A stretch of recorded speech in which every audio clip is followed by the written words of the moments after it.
Welcome, Space Drinking Specialists, to At the Tavern, Episode 11. 11. We made the camera work this time. And we're live on Twitch for the first time ever. Hallelujah. Tyler figured it out. I'd like to welcome John, who is a developer. We have him on the show this week.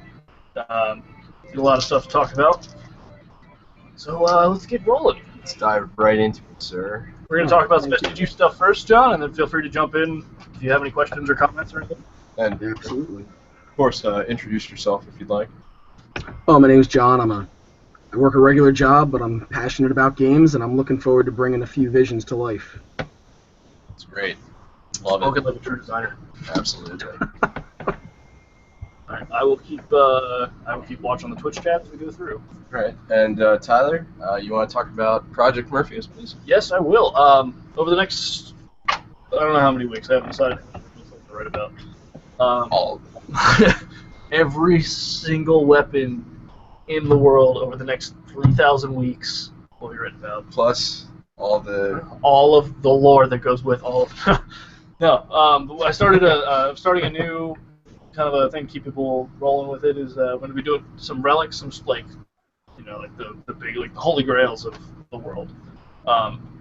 This week was about the Hammer of Travin, who's a great dwarf hero.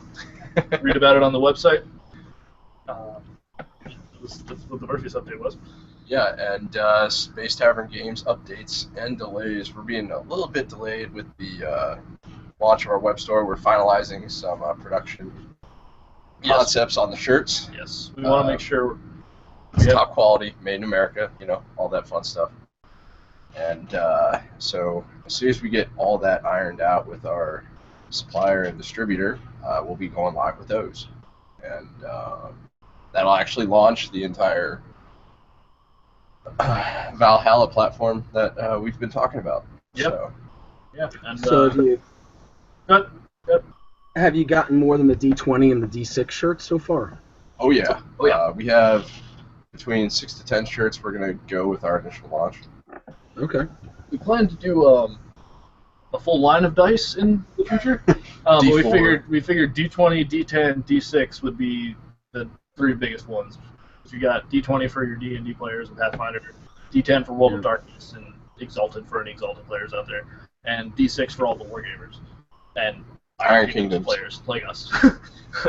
Even though we fit all the categories, but whatever. Yeah. Very nice. And also releasing a Space Drinking Specialist shirt. Yeah, and the I've been on the podcast shirt that's exclusive to everyone who's been on the podcast that you'll get for free. So I was standing. Like something along the lines of I was at the tavern. Yeah. Late night. Throwing them back with the big bosses. Yeah. So yeah, once we get those ready to roll, we're gonna launch that and hopefully get rolling with more stuff. Very nice. Next one, the agenda. SDG products. Talk about those. The Indie Game Alliance. Want to tell us a little bit more about? We've joined the Indie Game Alliance. Alliance. I don't know if we have a handshake or a hand sign. We'll be chatting with them hopefully tomorrow to iron out some things, and that should be really exciting too. Yeah, I'm pretty excited. Anytime you can get involved with other developers and designers and be part of a larger group, it's all about. But yeah, and that'll give us more stuff to playtest and help them out. That's what we're all about. Speaking of playtesting, our open call is still out there. Anyone who is in need of some playtests, our open call is still out there. We provide. We do provide, as we have shown in the past with our reviews and stuff. Yeah. So. Plus a few others that we privately tested and sent notes back to. Yes. Very nice. SB 101 repeal. Yeah. That. I heard about this. We actually only heard about this at dinner tonight. We talked about it last week with State Bill 101 in Indiana. Before it was all over the news. Before it was all over the news. We talked about it first. Didn't break the news when we talked about it first. However, word is that the governor is repealing it to better explain the bill. Which is dumb. Which is still dumb. You should just fucking repeal it. Yeah. Discrimination is not cool. Yeah. If you're a business owner and you're going to discriminating. You're turning customers away from religious beliefs. Maybe you shouldn't be in business. You're gonna get when you open a business, you're gonna be encountering all kinds of people. You have to be aware of that. You should hopefully be an okay human being to begin with to open a business, but there are plenty of shitheads out there. So good thing we do publish this thing under adult content, because thank God for people like John Tavern.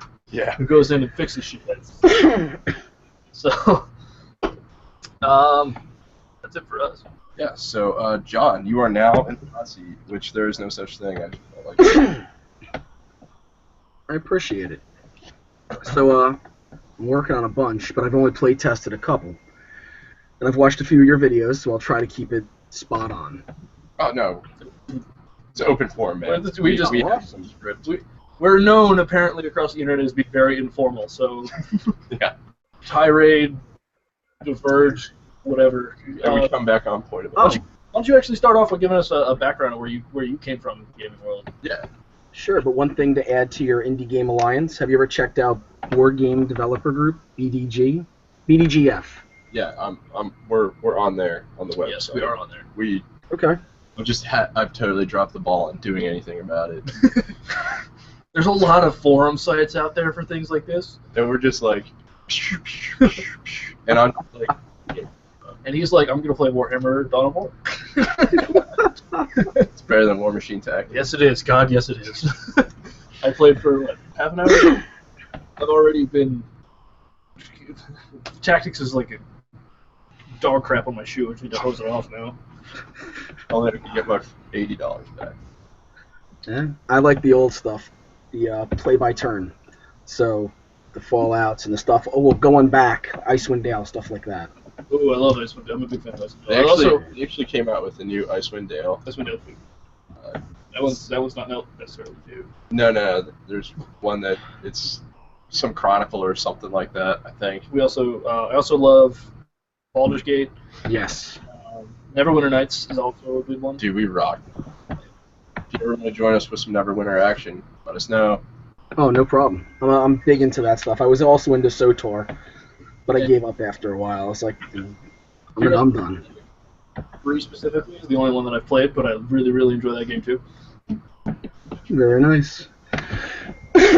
So, back to you. Yeah, back to you, please. Oh, sorry. Now that we've completely diverged from the question, give us why don't you give us your background, where you came from, what brought you into the gaming world, that kind of thing.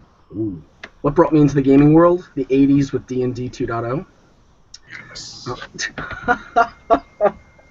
Advanced all the way to 3.5, and when 4 came out, I kind of separated my ties.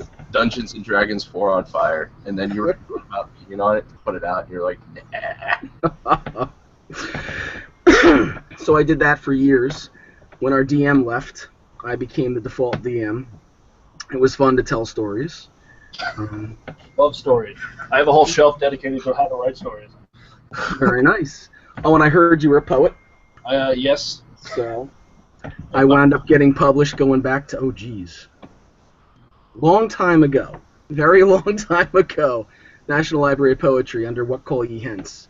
Old Shakespearean stuff. Awesome. It's impressive. That stuff I could never try. Well, I like to delve in all kinds of writing. My early poetry is absolutely atrocious. It's terrible. Have your fiance cheat on you with another guy right above you in the room above. You can draw a lot of stuff, man. Oh man! Ow. Ouch! You didn't just go up and kick his teeth into his skull?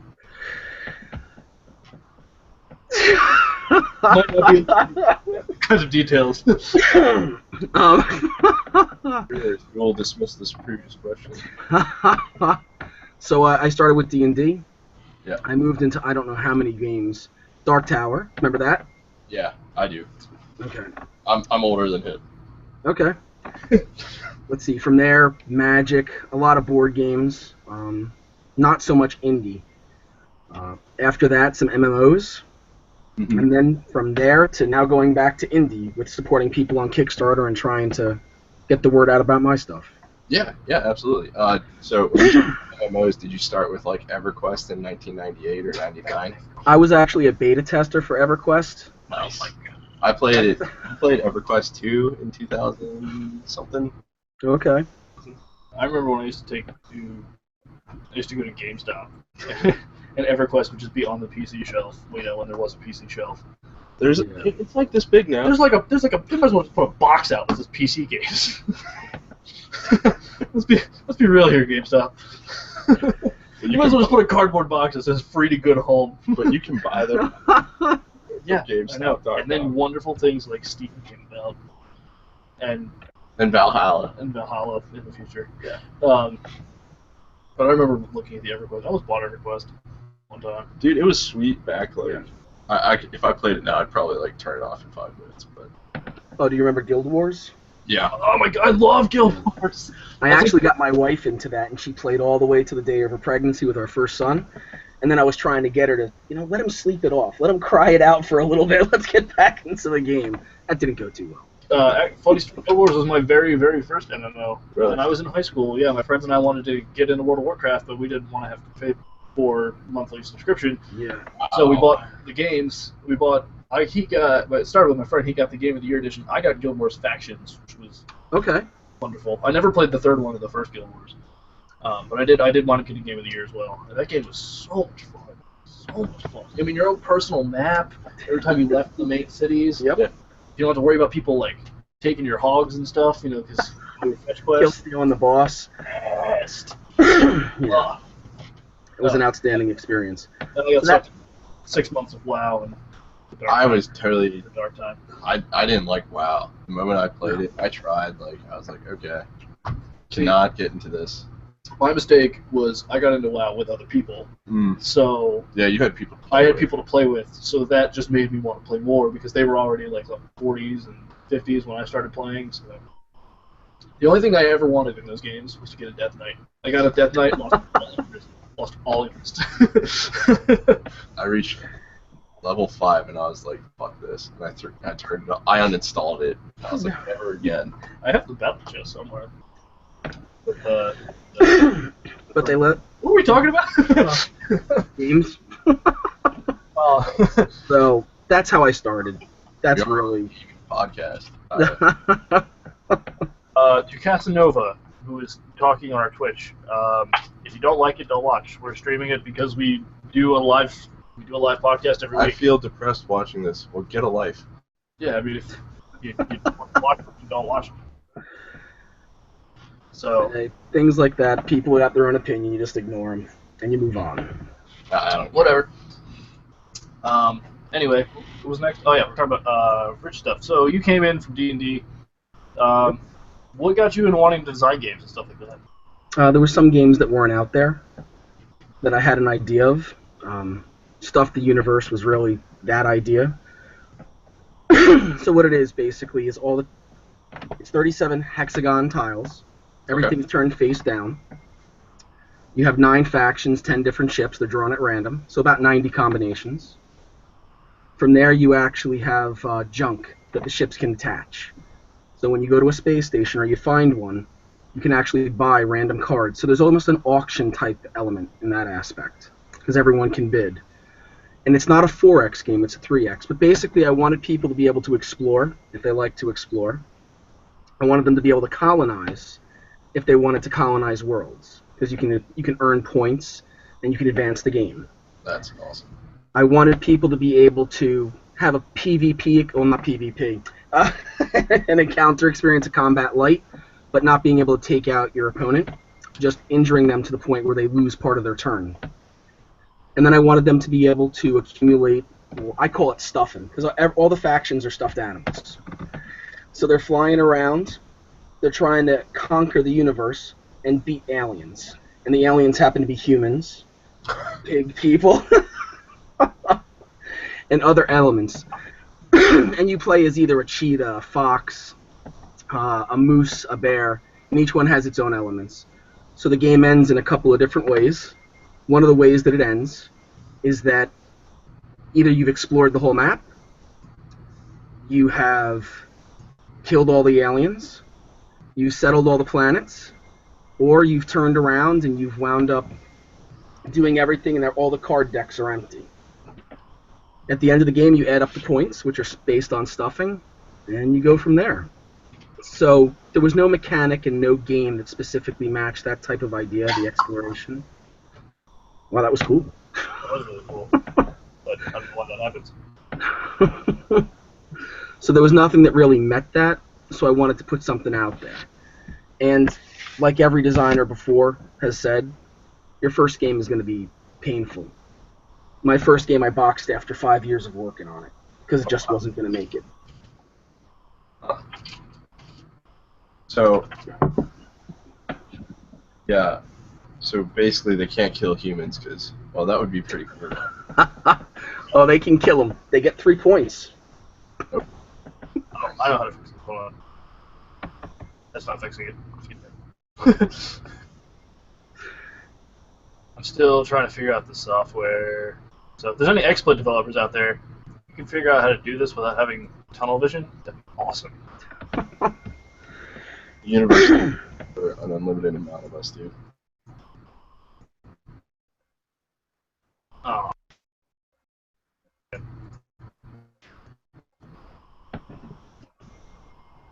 Alright.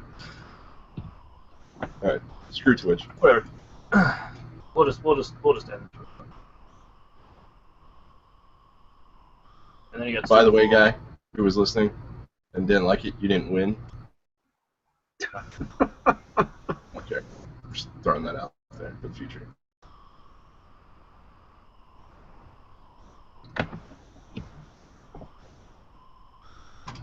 Whatever. All right, we're done with that. This has been our first Twitch podcast, and probably our last. Yep, definitely.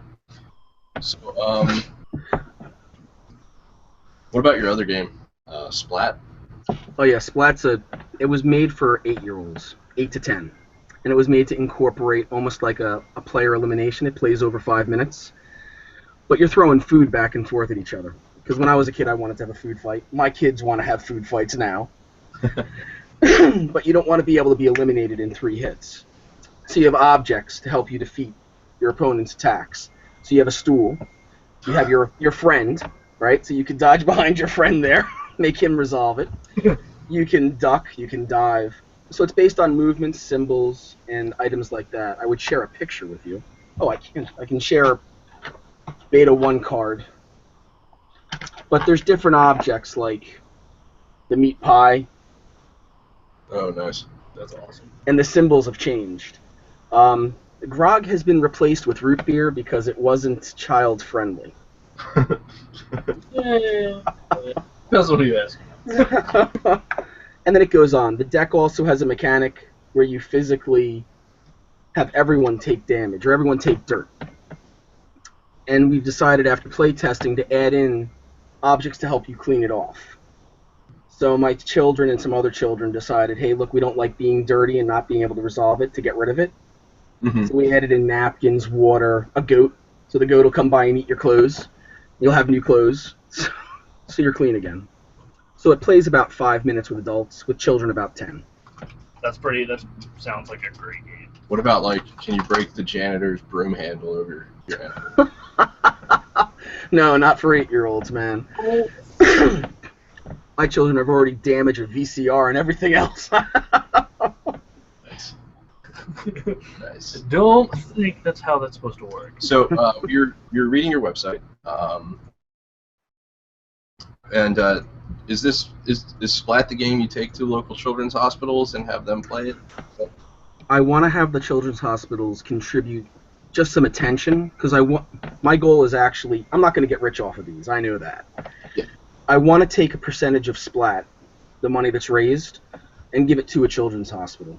I also want to give the money that I raise from it, a portion of it, also to food banks. So I want to try to give back to the community. That's basically the goal. I didn't know that you read that. Yeah. We both read your entire Tumblr. A lot of long-winded prose there.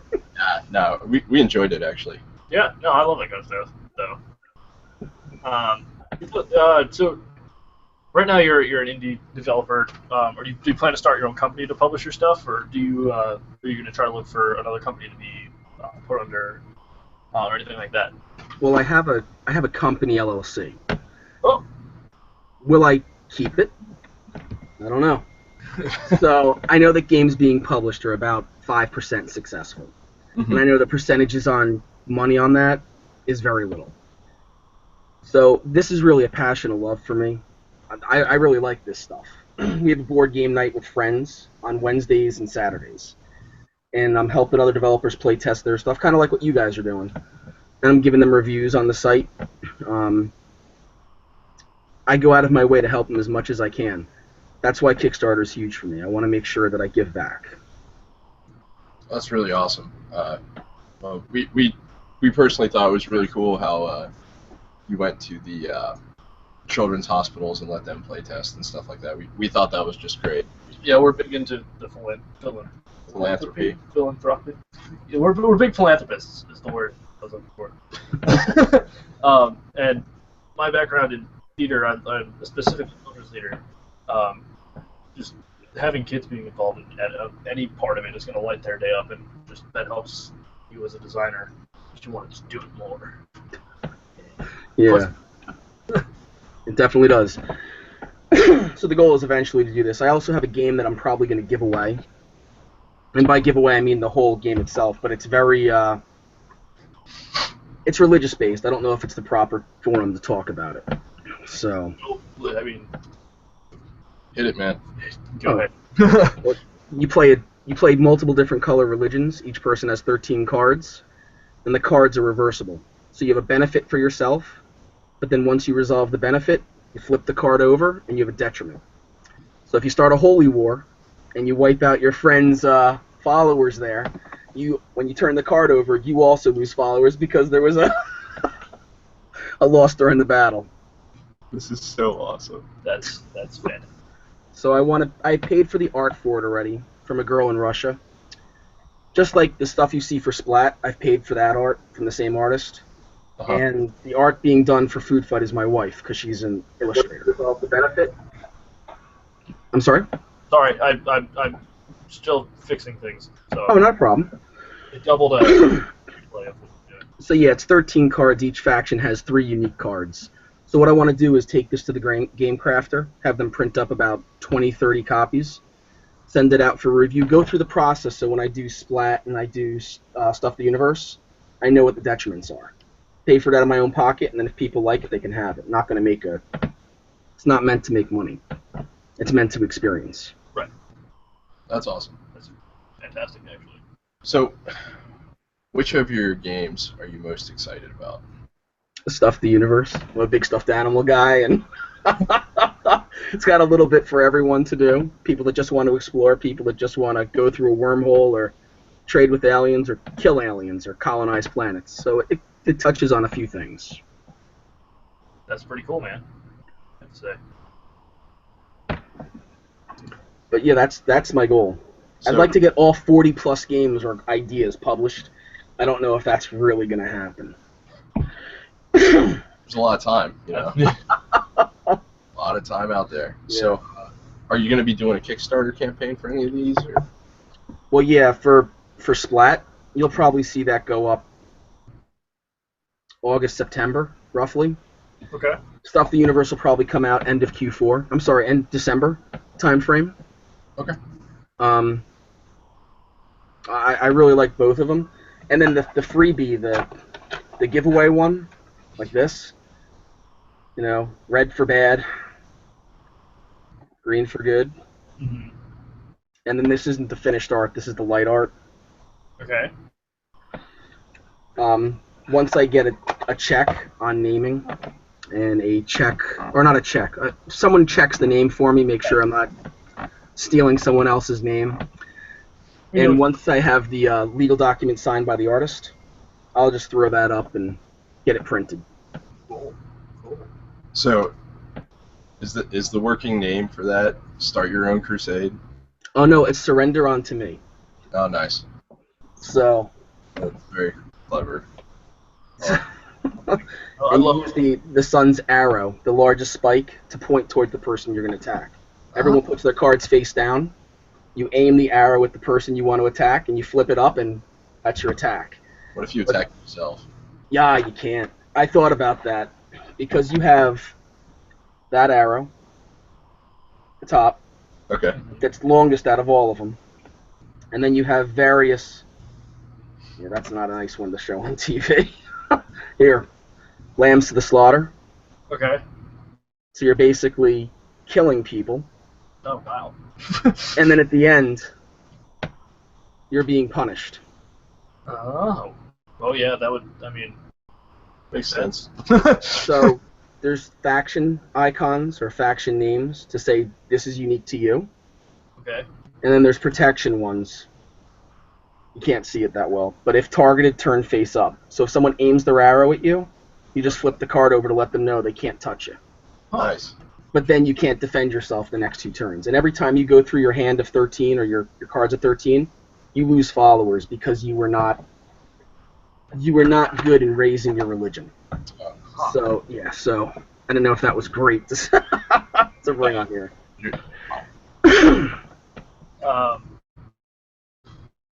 I have a question. I keep losing it. The religions, are there like different kinds of religions? Like, is there like a violent religion? Passive? Yes. That's awesome. There's a religion that's blue. So blue is more of the I love my neighbor. I want to take away their followers. Okay. And then you have red. I want to kill everyone. I don't care about my people. Just kill everyone. Blood for the blood god. There you go, exactly. Blood for the blood god. And then you have the green ones, which are more druidic. Okay. They want to basically nurture nature and bring people over if they want to come. Hump the And then tree. that's right, hug a tree. And then you have the yellow ones, which are all about secrecy and stealing and Oh, and that's trickery. That's So, cool. my favorite card in the yellow is if you want to the worship. Old Man. So, tell us a little bit more about. I have a couple more questions about stuff in the universe. I was fiddling around with things on, trying to figure out how to make the Twitch thing work right, but I've given up on that. Never give up. Why stuffed animals? When I was a young guy, I had stuffed animals, and I loved creating fights. Okay. That's exactly what everyone does, right? So, and my kids love stuffed animals, and I'm a big person that likes cartoon art, so I followed all the manga and the anime, and I like that type of idea.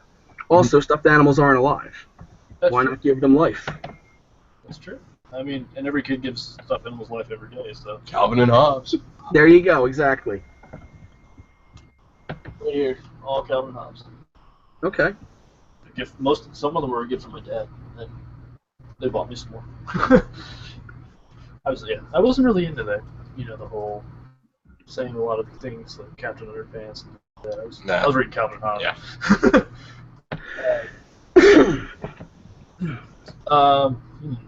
So what's a normal day in the life for you as a designer? I mean, obviously you have 9 to 5. Yeah. There's people out there who like anticipate that being a designer and then having a successful game means that you fire your job and go to your multi-million-dollar mansion. Yeah. Wow, that's awesome. Can I have that? I've been waiting for that forever now. I graduated college, isn't that what I mean? I get my $1 million mansion? Yes, you do. Yeah. So give us a in the life of a designer. Oh, sure. I have a 7:30 to 6 job. Ooh. So I'm putting in about 11 hours a day. Okay. But when I get up around 4:35 in the morning, and I check into Board Game Geek. I check into Twitter. I check into various different vehicles, including Board Game Developer Forum. Mm-hmm. I answer emails if I have any. I try to build my buzz at that time. Then what I'll do is when I come home, because your day doesn't end, even though your family would love that, I physically take time to speak with different people and artists, specifically artists, in case I lose one. Where can I go to get more artists, so like DeviantArt, so I'll check there. I'll favorite their stuff, etc. Get a talk track going with them, and actually there's a lot of great people there. I met the guys that developed Oddball Aeronauts there. Then I'll try to schedule play tests, and that's the biggest challenge because I'm trying to do it late night, which is a problem, or the weekends. I'll tweet.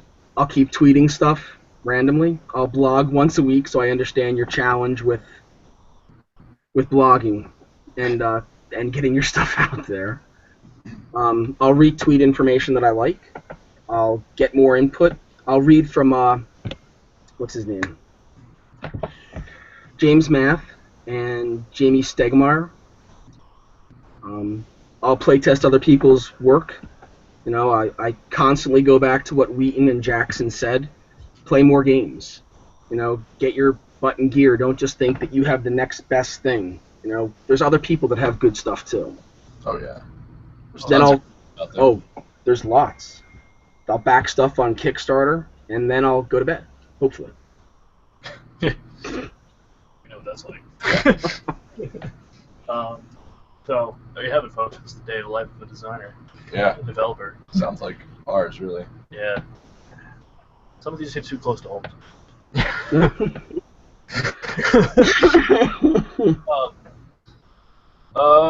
Yeah, I think that's all I have. No, it's that time of the show to answer questions. It's that time of the show where we ask random questions and answer any questions any of our viewers might have. And you can answer them too, or ask questions yourself, man.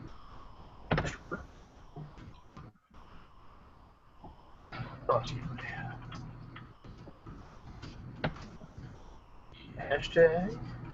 Anyone who's currently watching.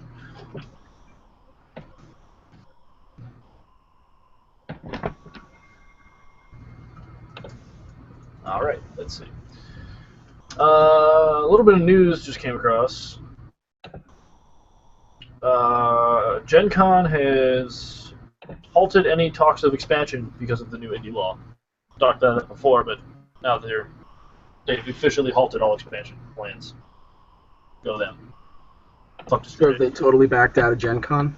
I don't think they've backed out of Gen Con because they're in contract till 2020.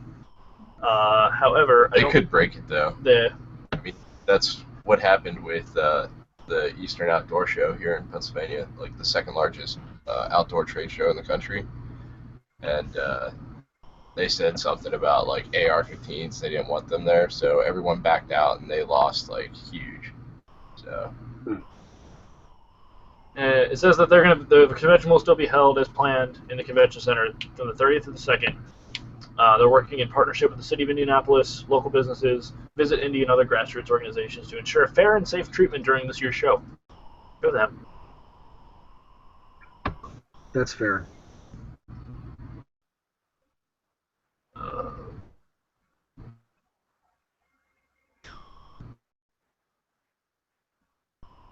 Yeah, that's what they're still going on, but I don't think they plan on renewing any contracts anytime soon. Probably not. They might have been talking about doing that before. Indianapolis is going to lose a lot of money. 50,000+ people a day, yeah, a lot. I think it's something like $50 million every time that show comes into town. Yeah. That's a lot of freaking money, man. Roll20 has come to Android. Awesome. Now you can play while you're at work. Completely ignore all of the things you had to do and just play games with friends. Hey, can you copy these? Yeah, after I. After I slaughter this horde of undead. You got that? I'm looking around right now. Got anything, John? Do I have anything? Any comments, things you want to bring up, talk about? Oh wow. Oh, and one of our favorite questions is so what's the funniest thing that ever happened to you playing Dungeons and Dragons? All different role games, depending on I mean your funniest situation. 7 or 8 of us back in the late 90s. One of the guys was a thief. He wanted to infiltrate the enemies. He decided to go over there in the evening. You know, he was going to mix himself in during the festivities of them about to getting slaughtered. So he went over and got absolutely hammered. He missed all his fort saves and everything else. And he said, you know what, no problem. I'm going to play this off. He woke up and he said, I'm going to have breakfast. I'm like, don't you got to get back? No. This is good. had breakfast with them, told everyone how he was gonna, told all the NPCs, this is how we're gonna slaughter him. And this, they said, okay, you want to be the master guy? You can be the leader. Take us in. So he said, okay, I'm gonna charge at my friends. Gets on his stallion, rides in. So there was a barbarian that wasn't finding this too funny. So he decided, I'm gonna target our friend, the one that was supposed to come back last night. They come in, the epic battle concludes with the barbarian killing the other PC, slaughtering him. And while they're piking the bodies, the cleric goes, let me raise him. He goes, no, I can solve this. He cuts his head off and he puts it on a spike. He goes, I've solved it. That player decided, I'm going to play support characters here out. Wow. That was the best. That's great. Oh, yeah, that's awesome. I love stories like that. Like, So something came up across Reddit. Somebody asked the question, tabletop gaming bar, or gaming bar, I should say. They said tabletop games, card games, war games, that kind of stuff in a bar. that would What would you need to make it perfect? You would need. Well, first of all, you need a bar. Not only that, man, you need the right crowd. I mean, let's think about this. People are going to go to a bar. Me, personally, when I go to a bar, I go there to drink. I don't go there to just, hey, let's play some games while I get completely obliterated. I don't know how to play this game. If John Taffer shows up to your bar, you're in deep shit. But I would say you need a bar, you need the right crowd, and you need somewhere to separate the bar from the gaming area. Yeah. Because putting that all together would just be bad for business. And your games would get so disgusting. I mean, think about it. People sloshing their drinks and what have you all over the place. Pass. No. I might go in opening night just to see, and then get out as soon as it turned into a disgusting drunk pit. I'd be like, yeah, peace. Oh, come on, you got great games like President. You know, that's a good drinking game. Then we'll leave the other part out of it. Then you have a few others, like Compliment Punch, which is being designed by another guy, which play tested, which involves punching your friends, slapping them, kissing them. Great drinking game. And you have a few others, and they can all be done with the, what is it called? The casino-style cards that have the cover on them, so that you can spill your beer, and it's not going to destroy the game. And then throw them in your industrial-grade dishwasher at the end of the night. That's right. Or dunk them with the cups, right between the... Coming from experience here, probably not best to have tabletop games at a bar. Somebody spilled beer all over an air hockey table once. There you go. Medieval first names and last names. Eberhard von Sommerfeld. Well, aren't you royal? Oh, no, it just means Eberhard from Sommerfeld. I think the thing people miss a lot is that medieval names aren't much different than modern day names, but they were more religiously based. I don't think. Or your occupation. Or your occupational, yeah. I don't like think Smith, you're a barber, worker of some sort, like blacksmith. There's like Mason for Mason, like that kind of thing, like last name as far as that goes. And then Haystacker. Like first names, there are a lot of, like in the medieval times especially, there are a lot of religious names, like John, Henry. Andreas. Your last name is Barman. Constantine. That kind of thing. Yeah. So, I mean, don't get lost in the idea that medieval names and medieval fantasy names are the same thing. Oh, Frodo. Frodo. That was a great medieval name. I knew him well. Frodo from... That's my favorite. England. Last name of Smith. You're a blacksmith. Yes. I'm a loser. But Let's get there's real. There's a lot of great names from the Middle Ages, man. There's a few ones. There's a few ones, but however, some people get medieval and medieval. Mixed with fantasy. When I go toward more fantasy name, you're looking more like a Gaelic or... Yeah. I mean, my favorite medieval name, because it technically was medieval times, is Dubdara O'Malley. Dubdara is Old Gaelic for black oak. That's one of my favorite medieval names. Fair enough. Go Nordic names. They're pretty. Or Germanic. Yeah, Germanic. Yeah. I mean, it just depends on what area you're trying to come from. Yeah. Let's see. What's your favorite Steve Jackson tabletop game? Mount Munchkin. I mean, which version? Oh. Munchkin Foo. I've only played Cthulhu, but I've seen all the other ones, and I really want to try some of them. I really want to try the Pathfinder. I do want to try. I played regular Munchkin and Munchkin Cthulhu. I haven't played any of the other expansions. They all look. So I'd have to say that I guess the base set would be my favorite of the two, mainly because I don't know the Cthulhu mythos as well. Have you tried Shaggy? No. You get to be a whole bunch of initially unemployed nerds that are living together, and you're trying to develop Slack power. So you have free time.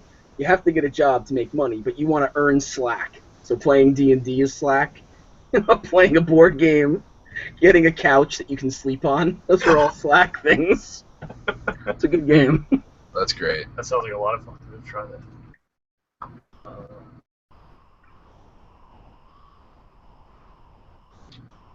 Internet's boring tonight. That doesn't happen usually. A Neo-Mongolian motorcycle gang. Mongolian? What's that, like for a game? Yeah. That sounds awful. If I knew the setting, probably would sound. Probably in like a Mad Max style. Then it would be cool. That would be cool. Freaking Attila the Harley. With an automatic crossbow. From Van Helsing. Here's two good questions. Stan Helsing. Here's two good questions that I think, if you don't find any others, they would be good to end on. First one is how to break writer's block. Oh. I'll let you start with this. If it's for a game, I pick up another game because I'm working on 40 different ideas. So it's easy to just flip back and forth. If not, walk away from the project, come back. But for actually writing, like my wife's writing a novel, or no, whatever it's called, a little novel. And when I was writing my poetry, you have to basically step back, get someone to read it, and have them tell you what they like and dislike. Because it jogged my memory. Unless you're really angry. No, that's the best time to write. I mean, that clears your writer's block real quick. Oh, yeah. I usually when I have writer's block, I'll just mess around on the internet, and then when I realize that's not helping, I play guitar, or I do something else. Just get your mind off of the project you're working on, and allow yourself some time to breathe. Take a nap, watch TV. Take a nap, watch some TV.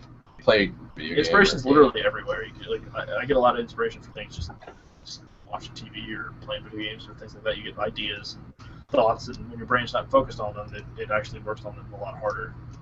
Yeah. I learned that that for me, if I have an idea, I have to wait till I literally can't not write it down. So that's what usually, and then I'll write, and I'll get everything out of my brain, and then I'll just let it fill up again, and then I get large chunks of things done at a time. So, yeah. That's very smart. Here's one for you, John, since we don't have any playtesting experience as far as our game. As far as our game goes, like giving a playtest. But a lot of people are talking about the anxiety of playtesting. How to handle that, how to handle the feeling of people judging and talking about your game, maybe possibly hating it, that kind of thing. Do you take a flask of like your finest and most favorite malted whiskey? Jack Daniels. Yeah, you have to basically separate yourself, and I'm very passionate about my games. So the best thing that I did was I created a spreadsheet, and it has the person's first initial last name and what they felt, and then what I observe, almost like I'm a fly. And then I answer their questions, I tell them how to play the game. But when they tell me just flat out, it sucks or not interested or whatever, it's a hit to the home. You've got to basically step back and say, okay, what made it suck? What would you do that makes it better? How can you help me fix this? And basically take it on with them. I also do I let them do an anonymous survey through Google Sheets or Forms. So if they don't want to tell me then and there, they can go in and type their heart's content, and then I check it once a week. But yeah, you have to separate yourself. As far as putting them together, that's the most difficult part. Yeah, I can talk a little bit about anxiety of just presenting your writing out there. I used to be terrified of letting people read what I was writing. Mainly because you got to get out of your brain and think that you're the greatest thing that God has given to the world of writing or designing or anything like that. Because Yeah. you're not. Your shit's it's gonna stink. But what separates the people who are great and the people who are mediocre are the people that listen to the suggestions. Change what needs to be changed, or go back and do rewrite after rewrite, and just get better. And in doing that, you'll come out with something really great. Gotta continuously improve your work. Yep. Yes. Yep. And there are people out there who are insanely talented at some of the things they do. However, you have to be open to suggestion, regardless of how talented you are. And never stop play testing. Just keep going at it, honestly. Yeah.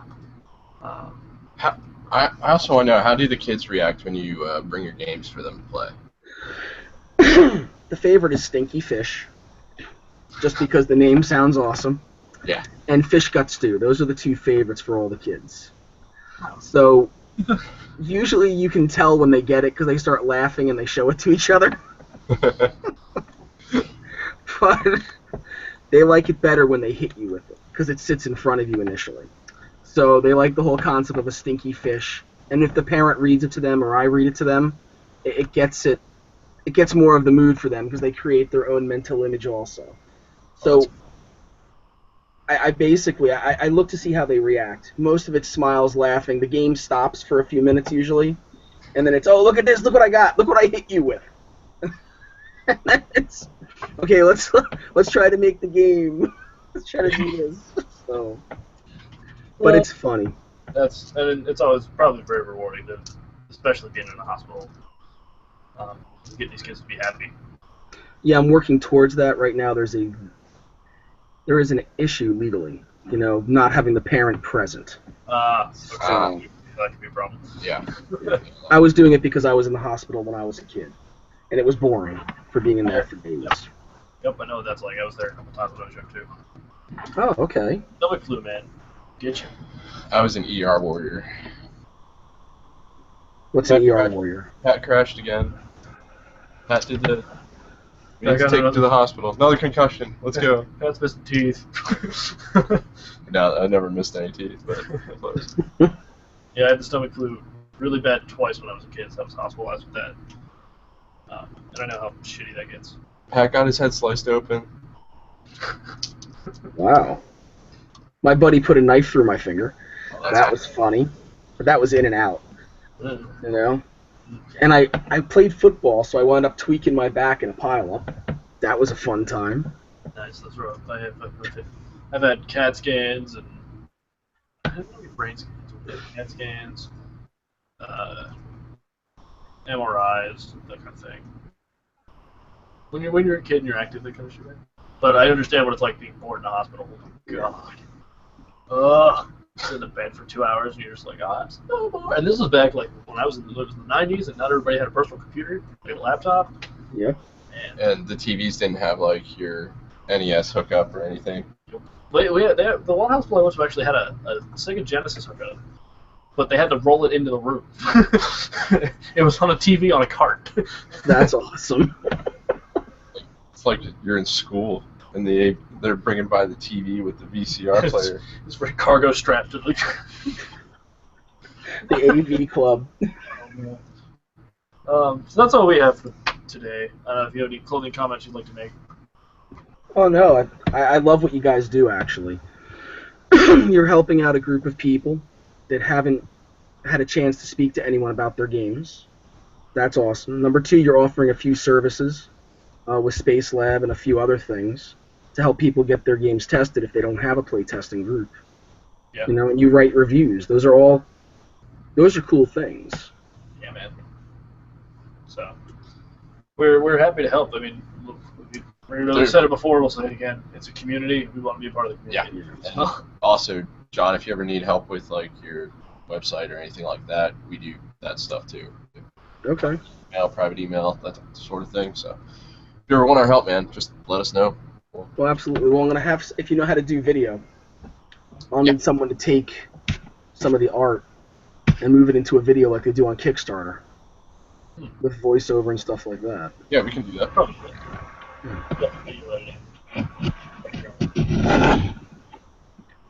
But yeah, I'll need stuff like that done. Yeah. A few months, 5, 6. Yeah, we'd be glad to help. Yeah, just hit us up. So, this has been it for episode 11. Stay tuned next week. Episode 12. Dover's on it. Maybe, or he's coming on 13. Not sure. Okay. So, we'll keep you updated on who's going to be on next week. So, until then, cheers.